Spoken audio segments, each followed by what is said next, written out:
भगवान श्री कृष्ण के और भी भाव अवसर को याद रखने के लिए जन्माष्टमी का त्यौहार प्रचलित हुआ।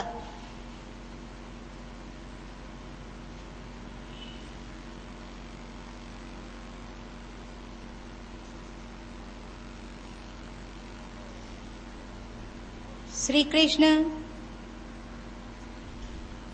भगवान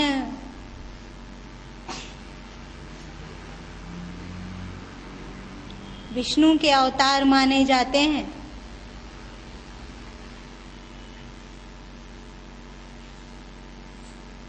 अक्सर लोग दलील देते हैं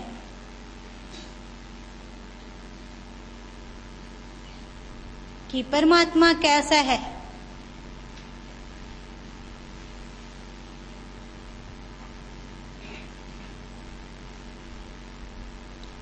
क्या परमात्मा इतना असमर्थ है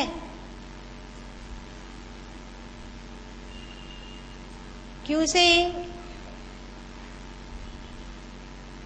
रावण, कंस, शिशुपाल अथवा अन्य दुष्टों को मारने के लिए धरती पर आना पड़ता है?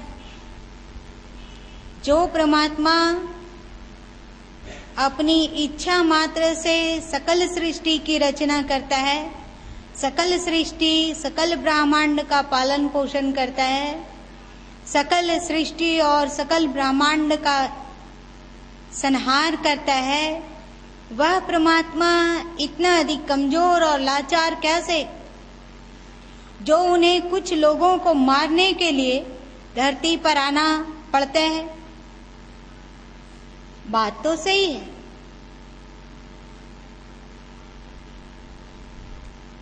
पर प्रश्न उठता है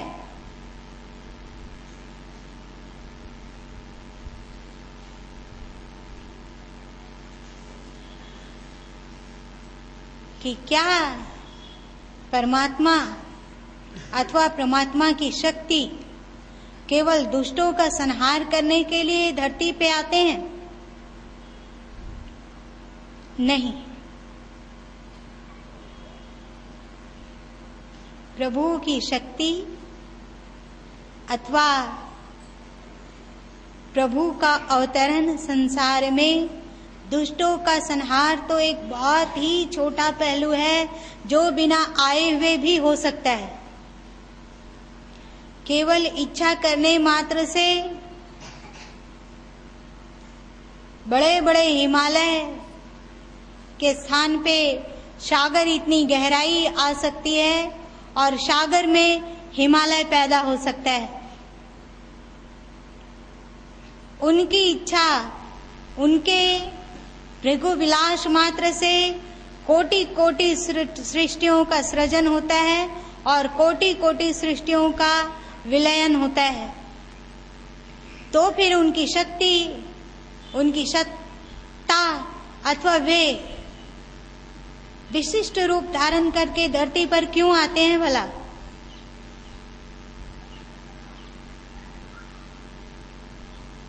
और मेरे ख्याल से वे अपने भक्तों को सुख देने के लिए धरती पर आते हैं।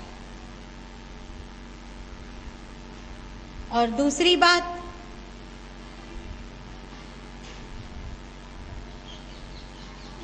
धरती पर कैसे जीवन जिया जाए, जीवन जीने की कला सिखलाने के लिए वे आते हैं।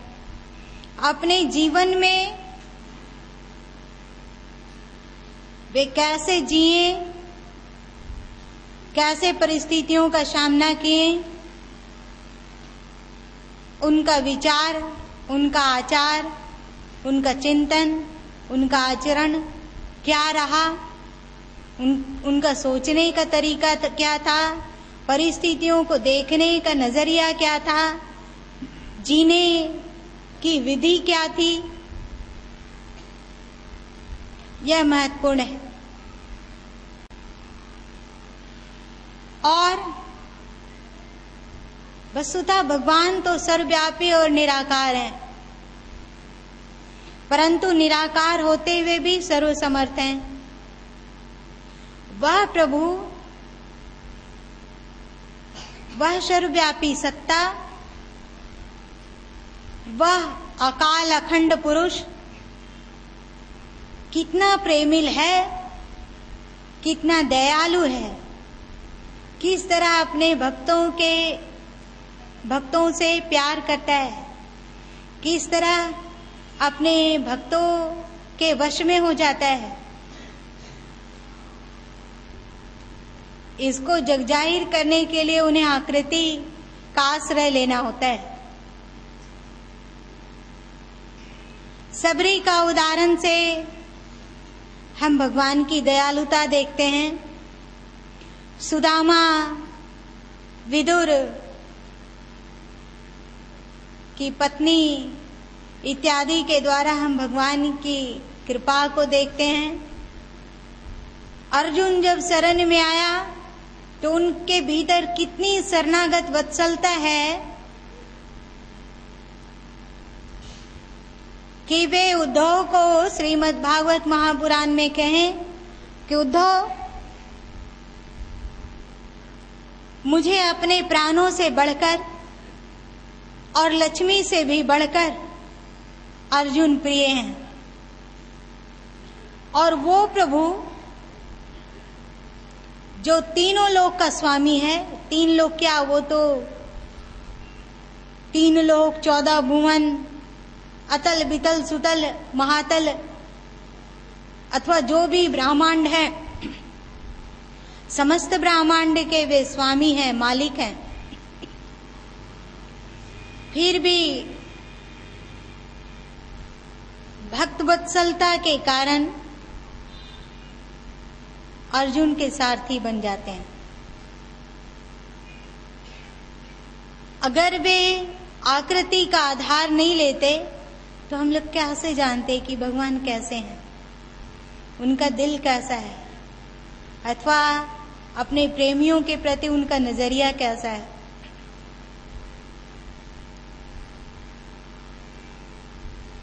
जब अर्जुन ने प्रतिज्ञा किया कि वे सूर्यास्त होने से पूर्व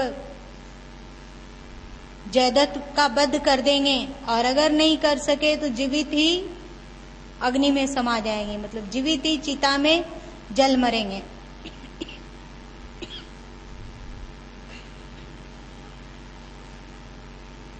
संध्या हो गई, सूर्यास्त होने लगा, जयदत्त छुप गया था, अर्जुन ढूंढ नहीं सका। सूर्यास्त हो गया तो श्री कृष्ण ने पूछा अर्जुन से कि तुम ऐसे बेवकूफी भरे प्रतिज्ञा क्यों कर लेते हो?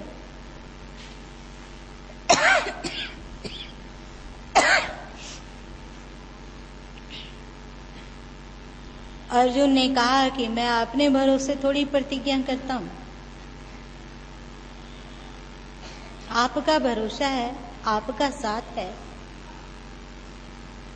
आपकी शक्ति है, आपका हाथ मेरे सिर पे है, तो मुझे कोई भी काम असंभव नहीं लगता है। प्रभु प्रसन्न हो गए। सुदर्शन चक्र को उन्होंने सूर्य पर से हटा लिया। वसुधा सुदर्शन चक्र के द्वारा वे सूर्य को ढक दिए थे। सूर्यास्त नहीं हुआ था, सूर्यास्त जैसा दिख रहा था। जयदत्त जो छुपा हुआ था सूर्यास्त समझकर निकल आया। सूर्य से सुदर्शन चक्र हटा लिए और अर्जुन अपनी प्रतिज्ञा पूरा किया। कैसा है प्रभु? श्री कृष्ण, श्री राम दुष्टों का संहार करने के लिए आते हैं, यह कहना बहुत ही ओछी बात है। प्रभु भक्तों को सुख पहुंचाने के लिए अपनी भक्त वत्सलता जाहिर करने के लिए संसार में आते हैं। श्री कृष्ण ने हम लोगों को बतलाया श्री कृष्ण अथवा अवतारी सत्ता गृहस्थ आश्रम क्यों स्वीकार करते हैं? वे तो चाहते तो एक सन्यासी बन सकते थे, पर सन्यासी मुट्ठी भर हैं। मानव की जनसंख्या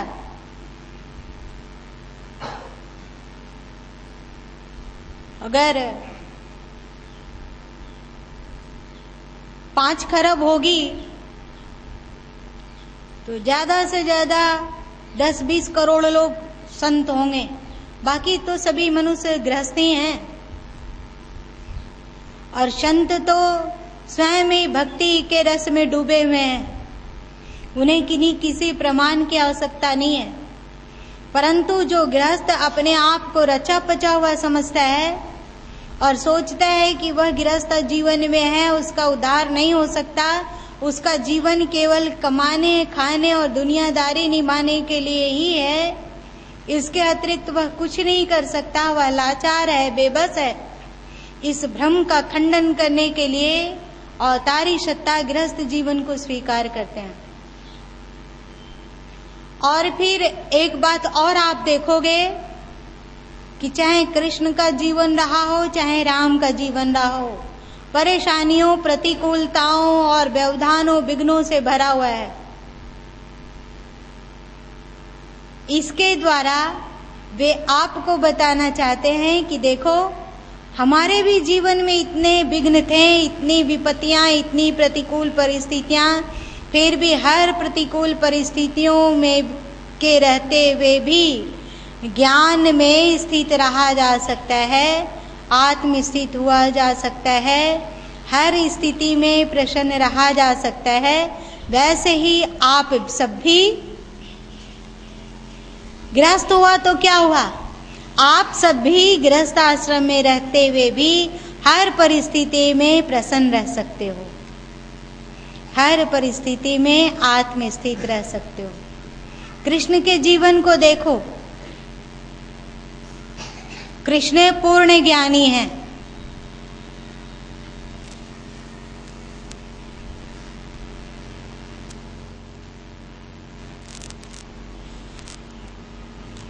बहुत बड़ा परिवार है उनका, और जब से जन्म लिए तब से लेकर और जब तक अपने लोक को गमन ना किए तब तक शायद ही किसी दिन चैन से गुजारे हों। परंतु श्री कृष्ण के होठों से मुस्कान, श्री कृष्ण के चेहरे से प्रसन्नता और श्री कृष्ण के हृदय से ज्ञान कभी भी मिटता नहीं है। हम लोगों के जीवन का 5 स्तर है, 5 आयाम है। एक जागृत स्तर, एक सूक्ष्म स्तर, एक कारण स्तर और एक कारणातीत स्तर, 4 स्तर है। कृष्ण जागृत स्तर को भी जानते थे। जागृत स्तर मतलब स्थूल शरीर, स्थूल शरीर को भी पहचानते थे। ऐसी बात नहीं है कि केवल कृष्ण के ही 4 स्तर थे और आपके 1 स्तर हैं, ऐसी बात नहीं है। आप में भी 4 स्तर हैं।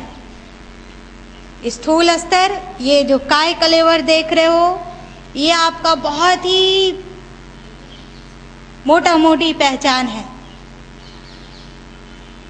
आप इस पहचान में अटके हुए हो, पर कृष्ण इस पहचान को अपना सब कुछ नहीं समझते थे।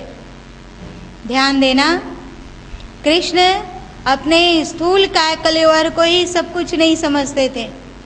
अपने जीवन के द्वारा उन्होंने बतलाया कि भले ही वे गृहस्थ में हो, उनका स्थूल काय कलेवर गृहस्थ में था, गृहस्थ आश्रम में था। स्थूल काय कलेवर के बाद, स्थूल स्तर के बाद दूसरा स्तर आता है सूक्ष्म स्तर, मन बुद्धि चित्त अहंकार का स्तर। इसको भी कृष्ण पहचानते थे। और मन बुद्धि स्तर के बाद आता है जीव स्तर। हम एक जीव हैं। इसको भी कृष्ण पहचानते थे। और इस कारण स्तर के बाद का एक स्तर है कारणातीत स्तर, जिसे आप कह सकते हैं आत्म स्तर। आत्म स्तर को भी कृष्ण जानते थे। आप उनके गीता को पढ़ो।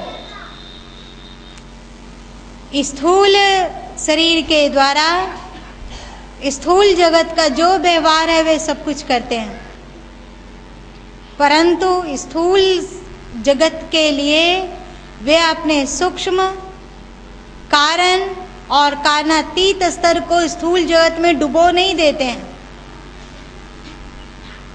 स्थूल शरीर से स्थूल जगत का व्यवहार करते हैं, पर अपने सूक्ष्म मन बुद्धि इत्यादि को बस में रखते हैं। स्थूल व्यवहार को करते हुए वे स्थूल शरीर के द्वारा स्थूल व्यवहार करते हुए वे उसमें भूल नहीं जाते हैं, डूब नहीं जाते हैं। सोच सकते हो, श्री कृष्ण के आंखों के सामने उनका सारा परिवार तहस नहस हो गया। महाभारत के अनुसार सारे परिवार के लोग मारे गए, आपस में ही लड़कर मर मिटे। और श्री कृष्ण शांत चित्त से एक पेड़ के नीचे बांसुरी बजा रहे थे। जब व्याधा ने उन्हें बाण मारा तो वे बांसुरी बजा रहे थे।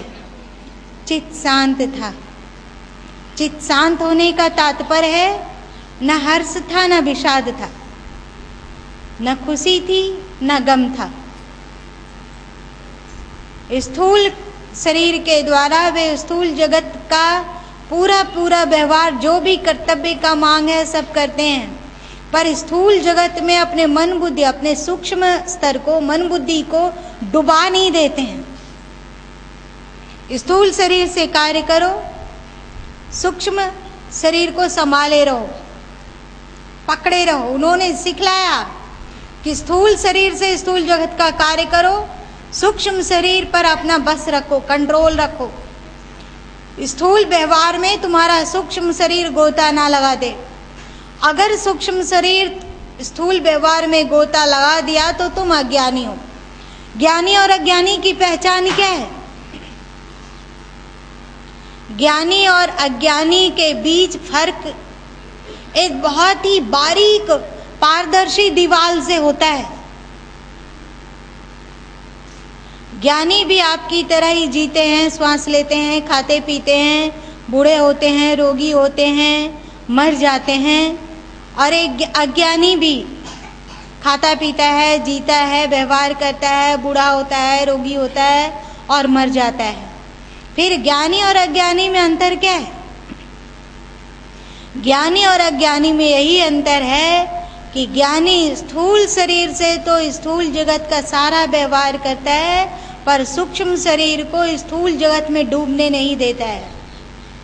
उस पर अपना कंट्रोल रखता है, उसे अपने बस में किए रहता है, उसे संभाल के रखता है। और एक अज्ञानी, एक संसारी स्थूल शरीर के द्वारा स्थूल व्यवहार करता है, तो स्थूल शरीर से जितना व्यवहार करता है उससे 10 गुना अधिक अपने सूक्ष्म शरीर को, सूक्ष्म रूप को, सूक्ष्म स्तर को स्थूल व्यवहार में डुबाता है। स्थूल जगत जागतिक व्यवहार को वो सत्य समझता है, उसमें आसक्त होता है, उसमें मोह करता है, उसे राग करता है, उसमें द्वेष रखता है, मेरा मेरा और तेरा तेरा करता है। और ज्ञानी नहीं करता है, व्यवहार तो करता है। ज्ञानी भी कभी किसी को एक थप्पड़ लगा सकता है और कभी किसी के पीठ पर प्यार से हाथ फेर सकता है, सिर पे हाथ रख सकता है। ज्ञानी भी करता है, पर उसका सूक्ष्म शरीर उसमें डूबता नहीं है। सूक्ष्म शरीर को भी वो असंग किए हुए है। श्री कृष्ण यह सिद्धांत अपने जीवन के द्वारा सिखलाने के लिए आए धरती पर। सूक्ष्म स्तर और सूक्ष्म स्तर के बाद है जीव का स्तर। तुलसीदास जी ने कहा, ईश्वर अंश जीव विनाशी, चेतन अमल सहज सुख राशि। हम लोग एक जीव हैं। जीव किसे कहा जाता है? परम सत्ता के अंश को, चेतन अंश को, जो इस शरीर में चेतनता दे रहा है, ऊर्जा दे रहा है, उसे जीव कहा जाता है। और वो चेतन का अंश जब अंतःकरण से संयुक्त हो जाता है तो वह जीव है। मैंने एक बार और कहा है और आज भी कह रही हूँ, थोड़ा सा सूक्ष्म है। आपको लगता है विज्ञान ने जीव और जड़ और चेतन को अंतर किया। उन्होंने बताया कि कुर्सी जड़ है, आदमी चेतन है, पशु पक्षी चेतन है, टेबल जड़ है, दीवार जड़ है, खिड़की की वाड़ी जड़ है। और मेरी दृष्टि से कुर्सी टेबल भी चेतन है, दीवार भी चेतन है, लकड़ी ईंट पत्थर सभी चेतन है, मनुष्य पशु पक्षी इत्यादि सभी चेतन है। तो फिर उस चेतन जो खिड़की दरवाजे में चेतन है, उस चेतन से जो मनुष्य शरीर में चेतन है अथवा पशु पक्षी में चेतन है, दोनों में अंतर क्या है? खिड़की दरवाजे इत्यादि में चेतन तो है पर उसमें अंतःकरण नहीं है।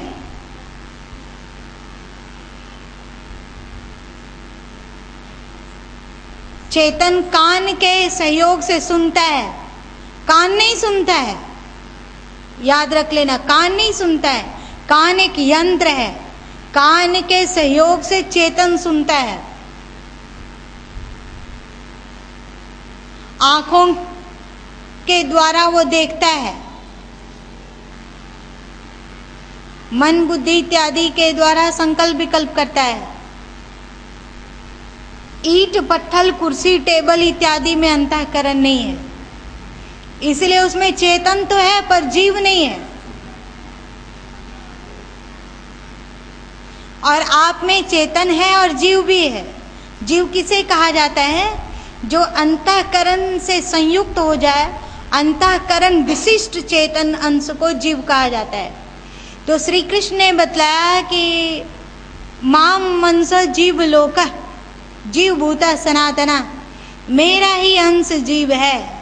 जीव मतलब अंतःकरण से संयुक्त हो जाने वाले चेतन अंश को जीव कहा गया।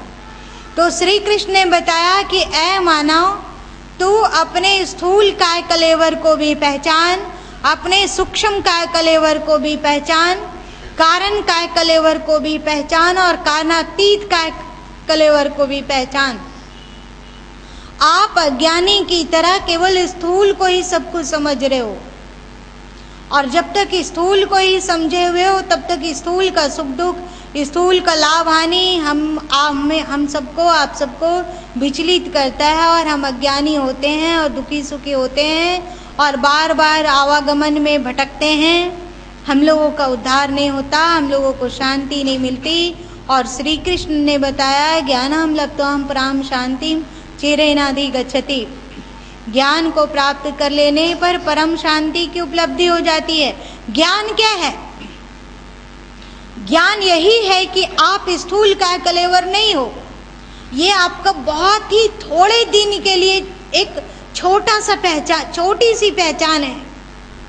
ये आने जाने वाला है। इसमें आप कुछ दिन के लिए ठहरे हुए एक यात्री हो, एक मुसाफिर हो जो इस देह में ठहर कर अपना कार्य बना रहे हो। इस देह से आपका बहुत ज्यादा कुछ लेना देना नहीं है। इस देह में जब तक ठहरे हो तब तक इसकी रक्षा करना, इसे भोजन दे दो, वस्त्र पहना दो, इसे रोग हो गया तो दवा खिला दो, बस इतना ही इसके प्रति कर्तव्य है। और इस शरीर से बहुत ज्यादा आपका कोई रिश्ता है, ऐसी बात नहीं है। कृष्ण कहते हैं कि स्थूल स्तर में ही मत अटको, अपने सूक्ष्म स्तर को भी पहचानो और अपने जीव स्तर को भी पहचानो। अंतःकरण विशिष्ट चेतन अंश को जीव कहा जाता है। लेकिन कृष्ण केवल जीव अंश तक ही संतुष्ट नहीं होते हैं। वे कहते हैं कि ऐ मेरे भक्त, ऐ साधक, हे अर्जुन, तू आत्म स्तर तक को भी पहचान जो कि तुम्हारा मूल स्वरूप है। अपने आत्म स्तर में स्थित होकर कृष्ण कहते हैं सर्वधर्मान परित्यज्य मामेकं शरणं व्रज, तुम मेरी शरण में आ जाओ। वे अपने आप को आत्म स्तर में तल्लीन करके कहते हैं। आपको भी अपने आत्म स्तर में तल्लीन होना है। भगवान सिखलाने के लिए दुनिया में अवतरित होते हैं कि ऐ मानव देख, जीवन जीते हुए, गृहस्थी का कर्तव्य संभालते हुए, दुनियादारी के थपेड़ों को झेलते हुए, विघ्न बाधाओं को सहते हुए, सुख दुख को बर्दाश्त करते हुए भी चारों स्तरों की पहचान की जा सकती है। श्री कृष्ण प्रभु इसलिए धरती पे आते हैं कि वे आपको बता सकें कि मानव तन में केवल स्थूल शरीर तक ही सीमित रहना कर्तव्य नहीं है। आप में और पशु में क्या अंतर है? आप भी सुख चाहते हो, पशु भी सुख चाहता है। आप भी दुखों से छूटना चाहते हो, पशु भी दुखों से छूटना चाहता है। भले ही आप मुक्ति ना चाहो, भले ही आपको अध्यात्म से लेना देना ना हो, भले ही आप भगवान के प्रति प्रेम ना रखते हो, परंतु इस बात को नहीं झुठलाया जा सकता, इस बात को नहीं नकारा जा सकता कि आप सुख चाहते हो और दुखों से छूटना चाहते हो। और अपने अपने जान से जितनी लोगों को जानकारी है उतने तक सबके सब सुखों की प्राप्ति के लिए और दुखों से छुटकारा के लिए प्रयत्न करते हैं। एक जानवर भी दुखी होना नहीं चाहता, दुख से बचना चाहता है। एक जानवर को अगर लाठी लेकर मारने दौड़ो तो वो भागेगा, भरसक प्राण बचाकर वो दौड़ेगा। आप उसे मार ना सको इसका भरपूर प्रयास करेगा। वो जानता है कि मारने पर दुख होता है, तो दुख से बचने के लिए वो भागता है। जहाँ हरा चारा हो उसे खाने के लिए ललकता है। गाय वगैरह भी है, रात में अगर खुल जाए तो जहाँ चारा रखा हुआ हो, जहाँ चोकर रखा हुआ हो, जहाँ चुन्नी रखी हुई हो, वहाँ गाय खुल के चली जाएगी और बाहर पेट खाएगी। उसको बोध नहीं है, वो सुख के लिए इतना खा सकती है कि पेट को डमरू के बदले नगाड़ा बना ले और उसके कारण दूसरे दिन उसको बहुत दुख झेलना पड़े, ये भी संभव है। परंतु वो खा रही है सुख के लिए।